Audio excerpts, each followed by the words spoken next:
Kevin Kosar of alcoholreviews.com. I'm here today with Oz Clarke, the world-renowned wine writer and critic.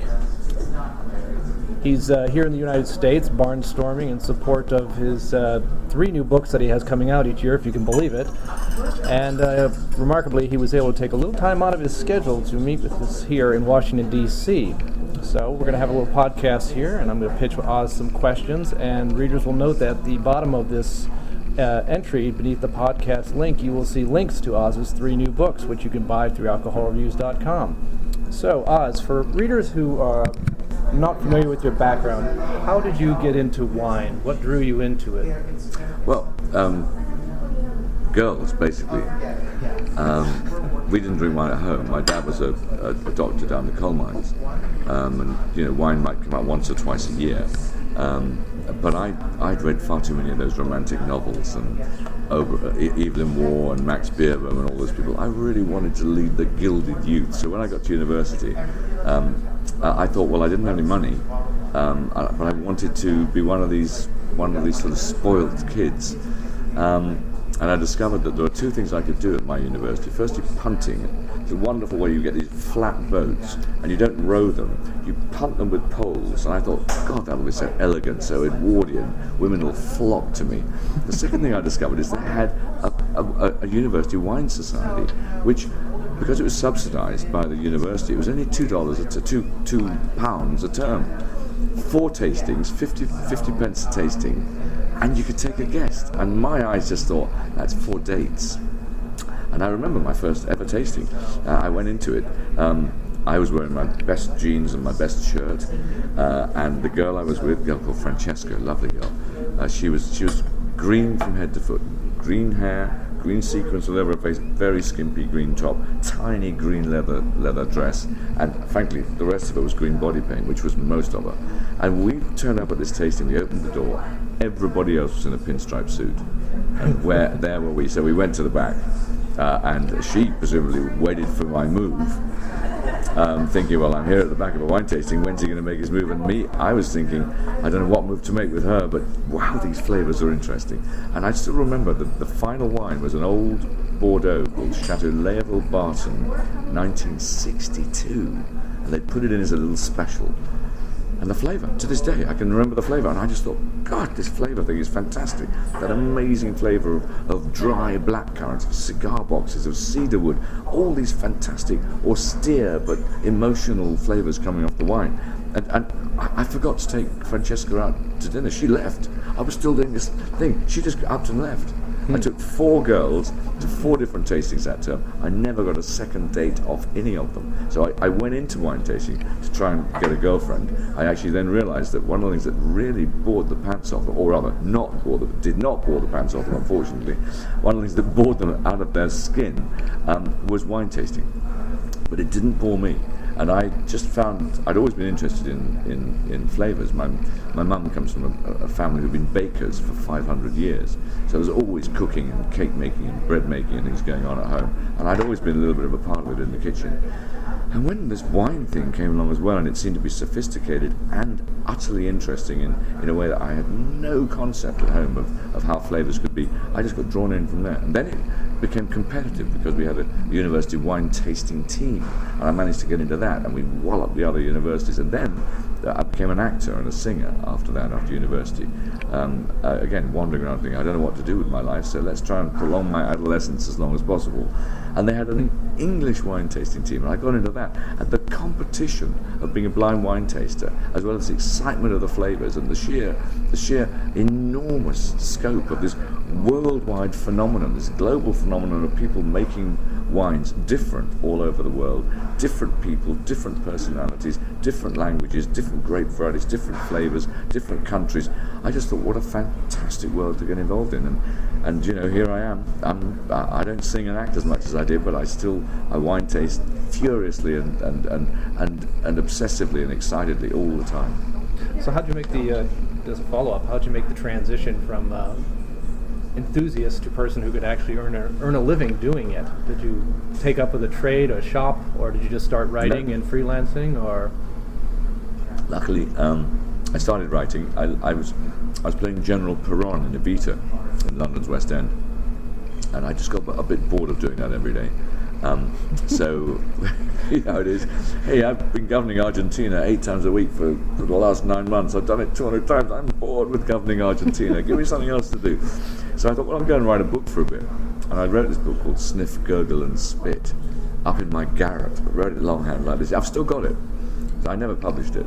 But it is there. And, of course, it taught me how to write. I just decided I'm going to write a book. I wrote a book. So when I wrote my second book, I'd already written one, and I'd practiced and made my mistakes, and I was ready for the second one.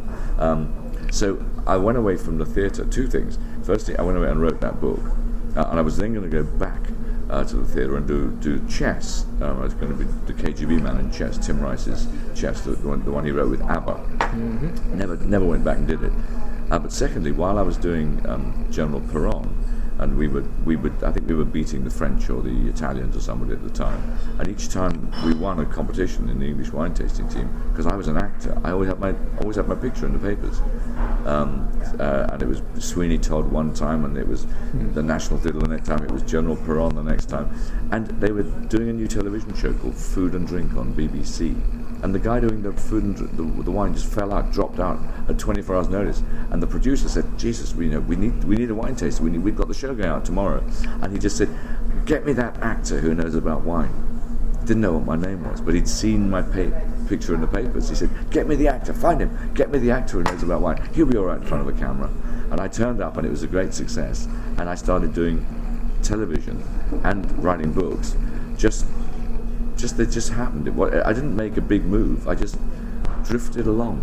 And I mean, all my life I've just sort of drifted along thinking, when's someone going to tell me the dream's over and I've got to sit down and do a serious job of work? I mean, I work very hard, but I work very hard in a sort of self-indulgent kind of way. And that's one of the wonderful things about wine, that if you just get too academic and too ascetic and too cold about it, you're going to miss the whole point. One of the lovely things is that even though it's intellectually very challenging and enjoyable, it's also spiritually, emotionally, and indulgently enjoyable. It's one of those things that, however intellectual you get, never forget. You're talking about pleasure here. Yeah, ultimately, wine is it's solid. It's not like ancient Greek philosophy where you're talking about ideas, abstractions, contemplations. I mean, ultimately, it's hitting the tongue, it's hitting the throat, and the alcohol is moving its way through your blood system. And it's happening every day. Yeah. Ancient Greek philosophy is very interesting, but after my attempts with it, I sort of need a drink after a couple of hours of ancient Greek philosophy, thinking I was briefly top of my class at university in ancient Greek. No kidding. Then I discovered girls and things like wine and football, and I gradually slipped down the class as I did less and less work. And my friends who didn't discover girls or football or drink moved up the class thinking, well, at least I've got Greek. And I thought, well, at least I've got girls, football and drink. Somebody who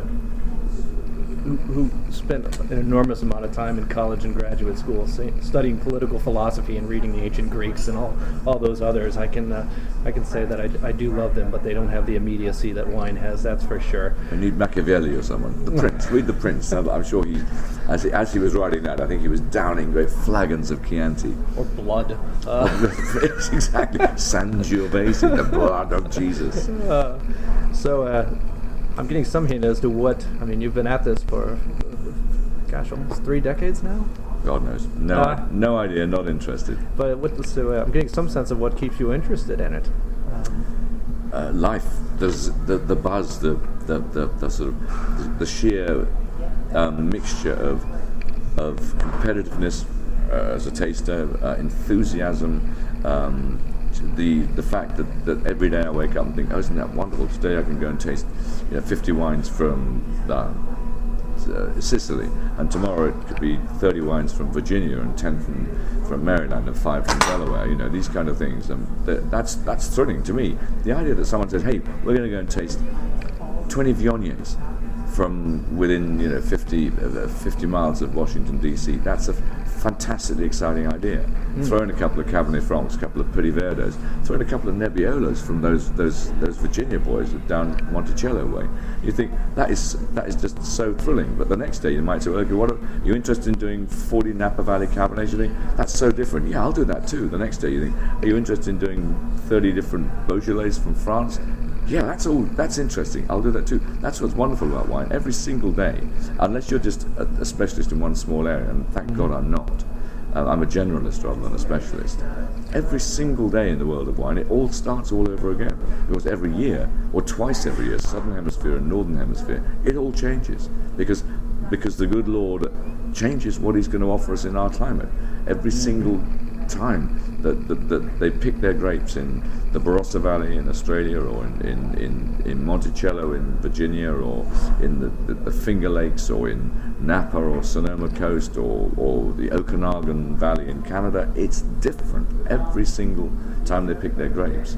And that's thrilling, because the idea of just choosing and saying, okay, this wine's much the same as last time, I find that a very dull idea. I don't even like to buy 12 bottle cases of wines anymore, because you think there's too many wines I want to drink in the world. I don't want to have 12 bottles. 6 is almost too many. Maybe I only want 3. I'm not even sure I want 3, but 3, perhaps I'll have 3. But I don't want 12, because that means you've got 9 bottles when you say, I know, I've had that. Give me more. Give me a new sensation. And you can't if you've got another 9 bottles to drink. Mm-hmm. So it sounds like an endless exploration. That's part of your nature, that you just like to move about, try new things, experience new things, see new things. I don't know, it might go back to you being falling into acting, which allowed you obviously to slide into this mind, slide into that mind, to become different characters and to leave yourself. That's absolutely right. The lovely thing about acting is it does allow you to play roles. And I probably went into acting not, again, looking for a girlfriend. To be honest, I did finally get a really nice girlfriend through being an actor. Because I suddenly thought, the actors have all the nicest girlfriends, so how do I become an actor? And at last, one of my stratagems worked. But it is right, the acting allows you to adopt roles, and I do that. I know I do that. When I'm going around the place, when I'm doing public appearances and things, is that me, or is that just a role I'm enjoying adapting for the day? Well, I don't even know, because there's a classic Gemini. I mean, I'm a really. If anyone ever thought, hey, what is a Gemini? Everything, 2 sides to every part of your personality. I think I'm probably a classic Gemini. So I'm always never sure who I am or what I am. I don't find that a problem, because it just means each day I'm always quite interested to know who I am and what I am. I don't ever sit back and think, I know exactly who I am and I know exactly what I am. I never know who I am and what I am. So playing a role is endlessly interesting. Each place I go, if I'm in Australia, or if I'm in France, or if I'm in Portugal, I'm sort of 3 different people. Right. Because I'm dealing with completely different people, completely different wines, completely different expectations of flavour, of price, of importance in society. Places where wine is revered, places where wine is reviled. Places where you're on the cusp of wine sort of being banned. I mean, someone like Turkey. You go into somewhere like Turkey or Lebanon or Israel and look at what's happening in their vineyards. It's very different from going into somewhere like Italy, where wine is just every day. Everyone, wine. Of course you drink wine. What are you talking about? It's growing over there. In Turkey, there are places where some of the best grapes come from. Where people like me, we can't go there and just say, show us the grapes, because they're run. There are gun-toting tribesmen in charge of the vineyards, and in fact, a sort of Western European guy like me turns up and says, "Can I taste your wine?" A, the answer would be no. B, they would talk to me in a completely incomprehensible sort of Kurdish type language, and C, I might end up with some grape shot in my behind for daring to even go onto their patch. The world of wine at the moment is thrilling, because not only is climate change producing more and more new places, and you must feel this on the East Coast here, that as you go up, let's say, from the marvellously idiosyncratic sort of Biltmore in North Carolina, running right the way up to the Canadian East Coast now, where you're looking at people producing quite decent sort of stuff, and you think, how on earth? And they say, hey, but this is the Sunshine Coast of, I don't know, Prince Edward Island or Nova Scotia or something. You say, what does that mean, Sunshine Coast? And they say, actually, it means we get quite a lot of sun. You go there and you look at their figures and you taste the wine, and you think, hey, this isn't half bad. How the hell did Eastern Canada produce this? How the hell did stuff even north, how did all that stuff over towards Boston, Massachusetts, Connecticut? You taste the Chardonnays and things, you think, this is pretty nice. How are you guys growing this sort of stuff? And that's absolutely thrilling. And it happens in Europe as well. I'm going to judge the competition for southern Sweden's wine producers. Southern Sweden. The Skåne wine producers. You think, what on earth? They can't grow wine there. There's 42 wine producers now down there. Denmark has just been made the European Union's latest classified wine area. Denmark. That's in Scandinavia. They've got red wines being made in Norway, and that's fantastically thrilling. In England, every year the vineyards go further north, and they reckon in 30 to 40 years' time, with global warming as it's going at the moment in Northern Europe, you could have vineyards in Scotland. You just think this is bonkers. But if you actually look at the geological side of things, you get the geology out, you realise actually that the vineyard soil systems have spread from Champagne, Chablis and Sancerre right the way out through Middle England. The whole of the south of England is the same soil systems as Chablis, Sancerre and Champagne. Exactly the same. It's part of the thing they call the Paris Basin, which is a great limestone and chalk basin around Paris with these great crests, these great ridges of limestone and chalk, which in cool areas, limestone and chalk is fantastic soil conditions. All over the north and south downs of England, that's what they are. The Chiltern Hills, north of London, that's what they are.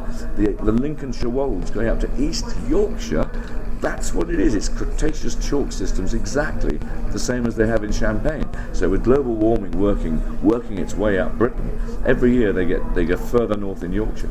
Every year, everywhere. 3 years ago we filmed someone who says, I'm the most northerly vineyard in Britain. Well, he's not any longer. He may have been 3 years ago. There are now 3 vineyards further north than him. And the person who's further north this year won't be the furthest north next year. Those kind of things. Pushing north is fantastic. In the International Wine Challenge, I judged Dutch tables and Danish tables in the International Wine Challenge. Wow. 5 years ago, they wouldn't have existed, and now they do.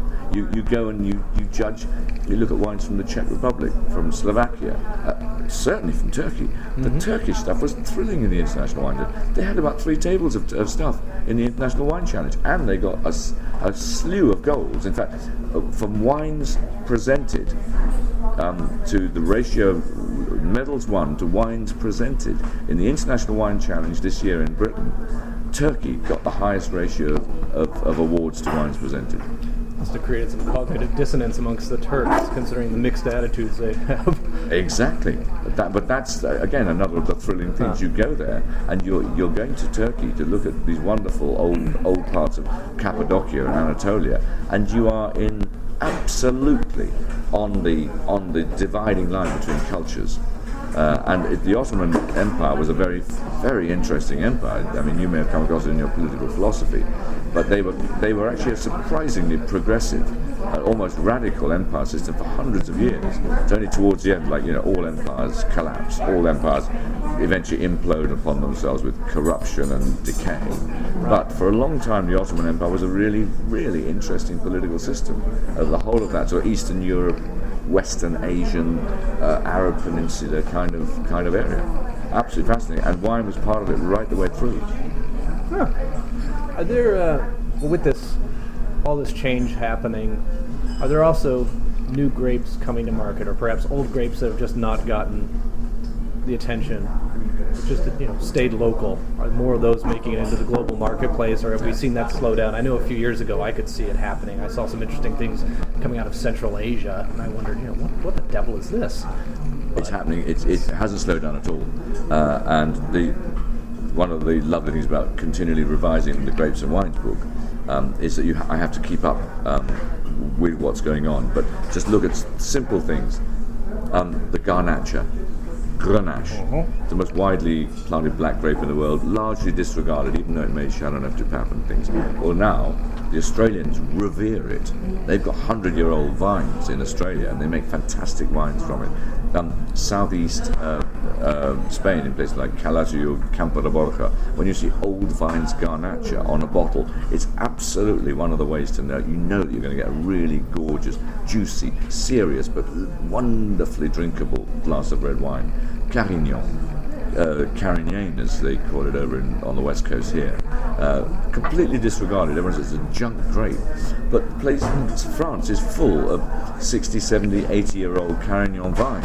Now, if you take it seriously from those old vines and make it like Beaujolais of all things, with that maceration carbonique, that carbonic maceration where whole bunch fermentation, it produces absolutely fabulous wines, which are now being tremendously well revered throughout Northern Europe. Carignan, and I know from Randall Graham and Paul Draper and those kind of guys on the west coast, Carignan is an important part of Ridge. Carignan is an important part of those field blends for Ridge. White wines. Now, classic example. Italian white wines were just disregarded. 5-10 years ago, the Italians drank white wines because they needed something white. What are you drinking? Doesn't matter. Let's get on to the reds. But now, grapes like Angelo Gaia, of all people, said this year that the great future of Italy is in white wines. Angelo Gaia is the king of red. He's the king of Piedmont. He's the king of the darkest, richest, most powerful and most expensive red wines in Italy. He says white wines are the way forward. Falanghina, Fiano, Catarato, Grillo, Verdicchio, Grecanico, Garganiga. There's all these nations. One says, what are they? Well, they're all wonderful old grape varieties which have been completely disregarded. Now, at last, people are saying, hang on, we've got some Falanghina, we've got some Fiano. Let's try and take a slightly more modern attitude to the winemaking. Is there anything in these grapes? Yes, there is. Italian whites, completely disregarded 10 years ago. Now, actually, I think one of the most thrilling movements in the whole of Europe. Okay. No kidding. I had friends who have a family. Their family has a home in Sicily, and usually they rent it out because none of them live there. They rent it out to tourists and that sort of thing. But they like to convene back there whenever they can. And they, after one of their visits back, they brought back these kind of rough-looking bottles that had been hand-bottled. Brought them back here. They brought some whites and some reds from a very small little family vineyard where essentially they made it for themselves and they made it for sale in the general store in the town.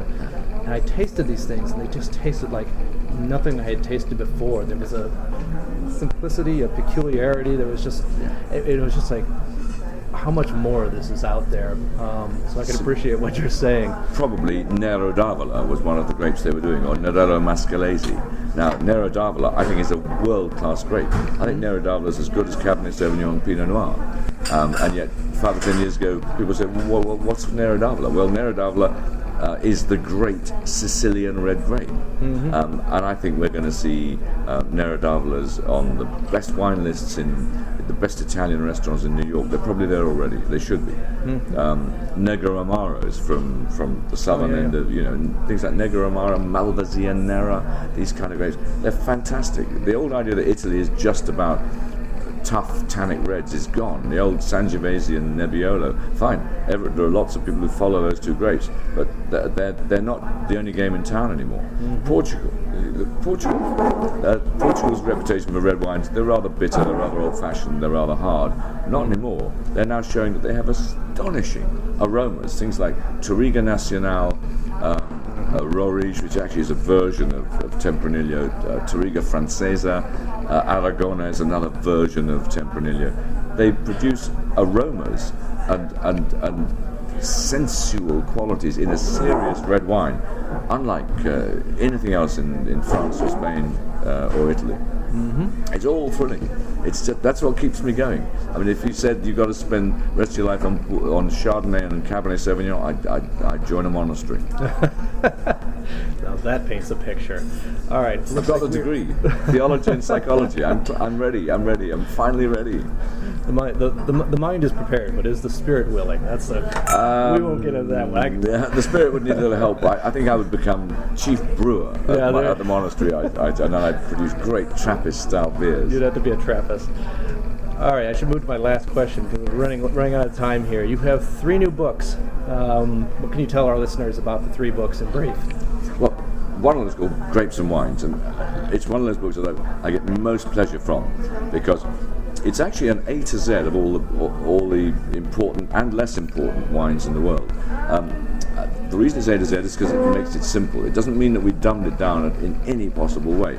You've got essays, and you've got, if you've got something like Cabernet Sauvignon, you've got 10 pages of stuff about Cabernet Sauvignon, everything to do with what Cabernet Sauvignon is, everything to do with what Chardonnay is, everything to do with what Pinot Noir or Syrah or Sauvignon Blanc is, the big mainstream grapes. But if you're new to wine and you're wondering about it, well, C always comes after B. That's where Cabernet Sauvignon is, after B. If you're looking for something which starts with M, well, that comes just before N, like it does in everywhere other part of the world. Too many wine books seem to complicate things before you even start. What we've done is try to do a pretty academic job on grapes, because it seems to me that grapes is the core of what wines taste like. A different grape variety is the most fundamental thing. Like an apple, if we were eating apples here and we had a Granny Smith, a Cox, a Golden Delicious, or one of those tasteless red ones that you get from the Pacific Northwest, we could, with our eyes shut, everyone in this room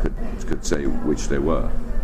They're all completely different, just the same as grape varieties. Sauvignon Blanc versus Chardonnay, massive difference in flavors. Let's see why. And so we go into the whole history of it, the flavors of it, everything that's interesting about it. We go into there. There are second division grapes. You might, I don't know, Dolcettos or Cabernet Francs or things like that. They still get a full page or two of what's going on. So we really see what makes them tick. And then there are all hundreds and hundreds of grapes which are either relatively obscure or sort of people haven't yet made much of them, which they all get their paragraphs. Sometimes they get 3 or 4 paragraphs, sometimes they just get 1 paragraph.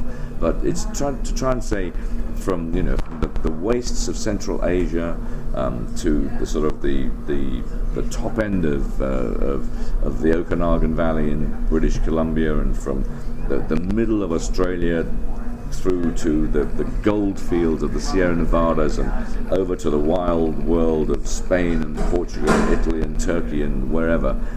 Whatever makes those wines different, we've talked about the grapes, and the grapes are the first thing that make the wine different.